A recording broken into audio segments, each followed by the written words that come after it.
Esperamos que eles que se dizem representantes do povo hoje possa estar do lado do povo, né? Vamos ver hoje. Esperamos que eles estejam representando realmente o povo. O povo está aqui na rua. O povo grita, proclama, grita. Previdência própria, diga não.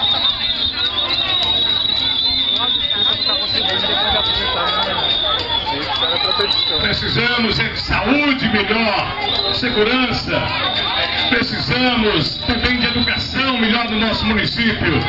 Não que retire os direitos conquistados com muito suor, com derramamento de sangue dos nossos servidores.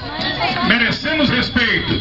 Votamos em vocês e agora confiamos também em vocês para retirar esta imoralidade